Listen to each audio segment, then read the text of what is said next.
Hello friends, आज हम class 8 maths chapter number 2 linear equation in one variable की exercise 2.2 को सॉल्व करेंगे। इससे पहले हम 2.1 को सॉल्व कर चुके हैं और इस इक्वेशन में यानी इस एक्सरसाइज में आप को केवल x की वैल्यू निकालनी है। यानी solve the following linear equation का मतलब क्या है कि आपको केवल यहाँ पे वेरिएबल, जो भी वेरिएबल दिया होगा, यहाँ पर पहले जैसे क्वेश्चन में दिख रहा है आपको x, तो इसमें x की वैल्यू निकालनी है।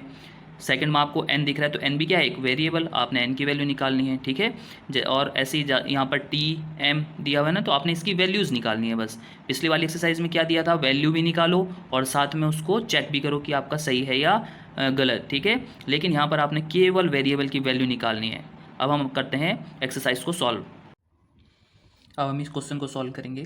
सबसे पहला काम हमारा यही रहेगा कि जो आपका वेरिएबल है, ठीक है, वेरिएबल का मतलब ये जो x वाले टर्म है इसको एक साइड करना, या तो आप इसको लेफ्ट हैंड साइड में करो या तो आप इसको राइट हैंड साइड में ले जाओ, और बाकी जो कांस्टेंट टर्म है यानी जिनके साथ वेरिएबल यानी x नहीं है उनको अलग साइड में ले जाना। ठीक है, अब मैं लेफ्ट हैंड साइड में सारे वेरिएबल लगता हूँ, तो यहाँ x/2 तो पहले से लेफ्ट हैंड में है। अब ये प्लस का x/3 इधर क्या हो जाएगा आपका, माइनस का x/3 इज इक्वल टू, यहाँ 1/4 पहले से ही है, और माइनस का 1/5 इधर क्या हो जाएगा, जब साइड चेंज होगी तो प्लस का 1/5 हो जाएगा। ठीक है, अब यहाँ पर देखो दो फ्रैक्शन बन गई है और फ्रैक्शन को क्या करना आपने, माइनस, तो माइनस करने के लिए आपको क्या लेना पड़ेगा, एलसीएम लेना पड़ेगा। इन दोनों का एलसीएम क्या आएगा, आपने ऐसा नंबर लेना है जो 2 की टेबल में भी आए और 3 की टेबल में भी आए। ठीक है, तो 6 ऐसा नंबर है जो कि 2 और 6 दोनों की टेबल में आता है। ठीक है, अब देखो कितनी बार डिवाइड जाएगा, 2 3 जा 6, कितनी बार गया है, 3 बार, और 3 की मल्टीप्लाई किससे होगी, x से, तो यहाँ पर कितना आंसर आ जाएगा आपका 3x, माइनस की जगह माइनस का साइन। कितनी बार डिवाइड जाएगा, 3 2 जा, और 2 की मल्टीप्लाई x से क्या होगा 2x, इक्वल टू की जगह आपका इक्वल टू का साइन रहेगा। अब देखो यहाँ भी दो फ्रैक्शन है और उनको क्या करना है, प्लस करना है, तो आप इनका भी क्या करेंगे, एलसीएम लेंगे। ठीक है, और एलसीएम क्या आ जाएगा इनका 20। ठीक है, और 20 एलसीएम आएगा तो आप इसको देखो सॉल्व करेंगे। 4 से कितनी बार डिवाइड जाएगा, 5 बार, 4 5 जा कितना होता है 20, और 5 1 जा कितना होगा आपका 5, प्लस की जगह प्लस का साइन। 5 से कितनी बार डिवाइड जाएगा, 4 बार, तो 5 4 जा 20, और 4 की मल्टीप्लाई 1 से, 4 1 जा 4, इतना सॉल्व हो गया। अब इसके बाद देखो आगे करेंगे, 3x में से 2x जाएगा तो आपका केवल क्या बचेगा यहाँ पे x, और अपॉन में क्या हुआ आपका 6 इज इक्वल्स टू 5 + 4 कितना होता है आपका 9/20। अब आपको देखो वेरिएबल की वैल्यू चाहिए, तो मैंने आपको पहले बताया था कि वेरिएबल की जब वैल्यू चाहिए होती है तो वेरिएबल कैसा रहना चाहिए, अकेला। अब देखो x के साथ तो आपका क्या है 6, और इन दोनों के बीच में कैसा साइन है आपका, डिवाइड का, और डिवाइड वाले टर्म की जब साइड चेंज होती है तो वो किस में कन्वर्ट होता है, मल्टीप्लाई में, तो ये डिवाइड वाला नंबर कहाँ जाएगा आपका, मल्टीप्लाई में। ठीक है, अपॉन में कुछ नहीं है तो क्या लगा देंगे 1। अब x इज इक्वल्स टू कितना आ जाएगा आपका, यहाँ पर आप कैंसिल आउट भी कर सकते हो, कैंसिल करेंगे तो 2 3 जा 6 और 2 10 जा 20। अब कितना बचा, 9 की मल्टीप्लाई 3 से करो, 9 3 जा 27, और अपॉन में कितना आ गया आपका 10, तो x की वैल्यू कितनी आ गई आपकी 27/10। अगला क्वेश्चन है आपका n/2 minus 3n/4 plus 5n/6 equal to 21।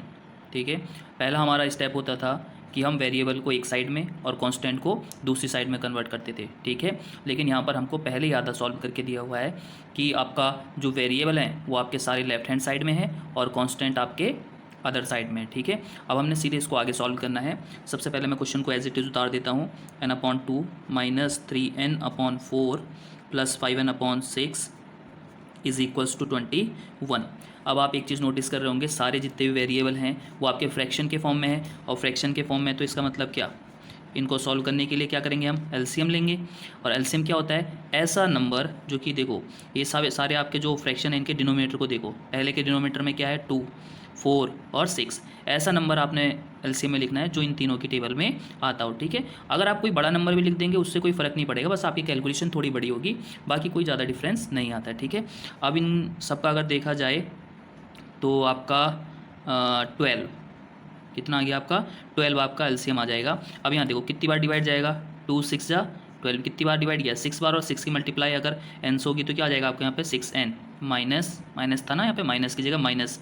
4 की डिवाइड जाएगी 3 बार, और 3 की मल्टीप्लाई इससे 3 से, 3 3 से कितना होता है 9n, और प्लस प्लस की जगह प्लस 6 2 जा 12, कितनी बार गया 2 बार, और 2 की मल्टीप्लाई 5 से होगी तो 2 5 जा 10n इज इक्वल्स टू 21। अब जो ऊपर के न्यूमिनेटर में जितने भी आपके वेरिएबल हैं सबको सॉल्व कर लो। देखो ये दो आपके प्लस के हैं और एक माइनस का, तो पहले प्लस वालों को सॉल्व कर लो। 10 और 6 को अगर आप प्लस करोगे तो कितना बन जाएगा आपका 16n, बचा क्या माइनस 9n, अपॉन में आपका 12 रहेगा, और इक्वल्स टू में आपका 21। 16n में से 9n जाएगा तो कितना बचेगा आपका 7n, ठीक है, और अपॉन में आपका 12 इज इक्वल्स टू आपका 21। अब मैंने आपसे क्या कहा था, वेरिएबल की वैल्यू चाहिए तो कैसे रहना चाहिए, अकेला। तो एक एक करके यहाँ से इनकी साइड चेंज करेंगे। पहले 12 को हटाएंगे। देखो n और 12 के बीच में कैसा साइन है आपका, डिवाइड का। तो डिवाइड वाला नंबर कहाँ जाता है आपका, मल्टीप्लाई में। तो ये 21 के साथ मल्टीप्लाई में चला गया। अभी n के साथ 7 बचा हुआ। n और 7 के बीच में कैसा साइन है आपको बताया था पिछली वीडियोज़ में, मल्टीप्लाई का। तो मल्टीप्लाई वाला नंबर कहाँ कन्वर्ट होता है आपका, इक्वल्स टू के उधर डिवाइड में, ठीक है। तो यहाँ पर डिवाइड में चला गया। अब देखो इससे कैंसिल करो, 7 3 जा 21, यानी n इज इक्वल्स टू 36। ये आपका सेकंड क्वेश्चन का आंसर आ चुका है। अब आपका नेक्स्ट क्वेश्चन है x + 7 - 8x upon 3 equal to 17 upon 6 - 5x upon 2।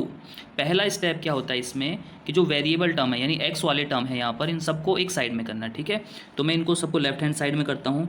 तो यहाँ पर आ गया आपका x और ये माइनस का 8x अपॉन 3 यहाँ पर ऐसे का ऐसे, क्योंकि ये दोनों कहाँ हैं, लेफ्ट हैंड साइड में पहले से ही हैं। अब यहाँ देखो ये माइनस का 5x अपॉन 2, इसकी साइड चेंज करेंगे तो इसका साइन भी क्या हो जाएगा, चेंज हो जाएगा। यहाँ माइनस का है तो इधर क्या हो जाएगा, प्लस के 5x अपॉन 2। अब देखो इक्वल टू की जगह इक्वल टू का साइन लगाओ और ये 17 अपॉन 6 ऐसे का ऐसी, ठीक है। और यहाँ प्लस का 7 बचा हुआ था तो प्लस का 7 इधर क्या हो जाएगा, माइनस का 7। देखो अभी भी एक चीज़ क्लियर करके रखना, यहाँ पर मैंने केवल क्या किया है, वेरिएबल को लेफ्ट हैंड साइड में कर दिया है और जो कांस्टेंट थे उसको राइट हैंड साइड में किया, और कोई इसमें कोई अदर मेथड नहीं अपनाया। अब यहाँ पर देखो सारे नंबर्स आपके फ्रैक्शन में है, ठीक है।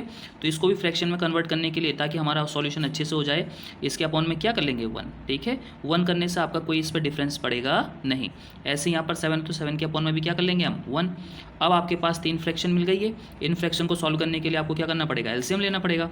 अब एलसीएम क्या होगा, ऐसा नंबर जो कि इन सारे डिनोमिनेटर की टेबल में आता हो। तो यहाँ पर आ जाएगा 6, कितना आ गया आपका 6। तो 1 की डिवाइड कितने बार होगी, 6 बार, और 6 की मल्टीप्लाई x होगी तो क्या आ जाएगा यहाँ पर 6x, माइनस की जगह माइनस का साइन। 3 से कितनी बार डिवाइड होता है 6, 2 बार, और 2 की मल्टीप्लाई 8 से, 8 2 जा कितना होता है 16, पीछे x लग जाएगा, और यहाँ प्लस का साइन है तो यहाँ भी प्लस का साइन। 2 से कितनी बार डिवाइड होगा 3 बार, और 3 की मल्टीप्लाई 5 से होगी तो 5 3 जा 15x इज इक्वल्स टू, यहाँ भी 2 फ्रैक्शन बन रहे हैं। इन फ्रैक्शन को सॉल्व करने के लिए यहाँ भी क्या लेना पड़ेगा, एलसीएम। तो ऐसा नंबर जो 6 और 1 दोनों की टेबल में आए तो सबसे छोटा हम ले लेंगे 6, ठीक है। अगर आप 12 भी लेते हो तो कोई दिक्कत नहीं है, गलत नहीं होगा, ठीक है, बस थोड़ी कैलकुलेशन बढ़ जाती है और कोई दिक्कत नहीं। अब यहाँ देखो 6 से कितनी बार डिवाइड होगा 6 1 जा 6, और 1 की मल्टीप्लाई 17 से होगी तो कितना आ जाएगा 17, माइनस के साइन की जगह माइनस का साइन। 1 से कितनी बार डिवाइड जाएगा 6 बार, और 6 की मल्टीप्लाई अगर 7 से करेंगे तो 6 7 जा 42, ठीक है। ये क्लियर हो गया आपका। अब ये जो न्यूमरेटर में ये वेरिएबल वाले टर्म है इनको सॉल्व कर लेते हैं। मैंने आपसे क्या कहा था, ये 2 प्लस के हैं तो इनको पहले सॉल्व कर लो। तो आपका 15 और 6 कितना होता है आपका 21x, माइनस के 16x, अपॉन में अभी भी क्या बचा हुआ आपका 6 इज इक्वल्स टू, यहाँ पे देखो अब यहाँ एक चीज़ ध्यान में रखना, मैंने आपको पीछे पहली वीडियो में सिखाया था। यहाँ देखो एक टर्म प्लस का है और एक टर्म माइनस का है। जब भी प्लस और माइनस साइन आते हैं एक साथ तो उनका रिजल्टेंट क्या आता है, माइनस, प्लस माइनस माइनस। तो हम 42 को 42 में से आपका 17 माइनस करेंगे तो कितना होगा, 12 में से 7 जाएगा तो कितना बचेगा 5, और 3 में से 1 जाएगा तो कितना बचेगा 2, अपॉन में कितना आ गया आपका 6। लेकिन ध्यान में रखना यहाँ पे बड़ी डिजिट क्या थी 42, उसके साथ कैसा साइन है माइनस का, तो यहाँ पर भी कैसा साइन लगेगा माइनस का, ठीक है। अब यहाँ देखो जिसको ये समझ में नहीं आया, यहाँ पर कोई दिक्कत हुई है तो आप फर्स्ट वीडियो में जरूर जाएँ, वहाँ पर आपको बिल्कुल अच्छे से समझाया हुआ है कि यहाँ पर मैंने कैसे सॉल्व किया और क्यों यहाँ पर माइनस का साइन आया, ठीक है। उसके बाद देखो यहाँ पर प्लस माइनस, तो 21 में से 16 जाएगा तो कितना बचेगा आपका, ठीक है। तो यहाँ पर कितना बचेगा आपका 5x और अपॉन में 6 इज इक्वल्स टू -25 अपॉन 6। अब देखो आपको x की वैल्यू चाहिए तो x कैसे रहना चाहिए एलोन, तो यहाँ पर कैसे जाएगा देखो -25 अपॉन 6। अब एक साथ ले जाते हैं, ये डिवाइड वाला 6 कहाँ चले जाएगा मल्टीप्लाई में, और मल्टीप्लाई वाला 5 कहाँ चले जाएगा डिवाइड में, ठीक है। अब इसको सॉल्व कर लो, 6 1 जा 6, और 5 से कितनी बार डिवाइड होगा 5 5 जा 25, तो x की वैल्यू आपकी क्या रही है -5।